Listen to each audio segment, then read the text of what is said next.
Football খেলা এবং দেখা জায়েজ আছে কিনা? শর্ত সাপেক্ষে জায়েজ আছে, আবার শর্তের অনুপস্থিতিতে জায়েজ থাকবে না।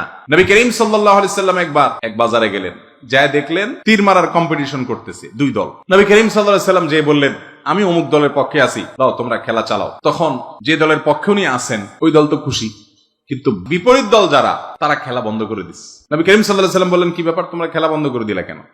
বলে, ইয়া রাসূলুল্লাহ, আপনি ওই দলে আছেন, আপনি ওদের পক্ষে যখন আছেন তখন ওই দিকে কিভাবে তীর মারি আমরা? তখন নবী করিম সাল্লাল্লাহু আলাইহি সাল্লাম বলেন, ঠিক আছে, আমি দোনো দলের সাথে আছি, তোমরা খেলো, তারপরও তোমরা খেলো। রাসূল আকরাম সাল্লাল্লাহু আলাইহি ওয়াসাল্লাম এলাও করেছেন। মসজিদে নববীর আঙ্গিনা ইথিওপিয়ান সাহাবীরা, নিগ্রো সাহাবীরা খেলাধুলা করছে। আম্মা জান আয়েশা বলেন, আমাকে একটু নিয়ে যান, আমি দেখব। যদি কোনো যুবক, যে কোনো বয়সের মানুষ ফুটবল খেলে, সেই ফুটবল খেলার যদি সতর ঢাকা থাকে, সেখানে যদি একদল আরেক দলের কোনো টাকা পয়সা আদান প্রদান না করে, জুয়া যদি না থাকে, এটা শুধু শারীরিক কসরতের জন্য হয়, এই ধরনের খেলাধুলা খেলা জায়েজ আছে।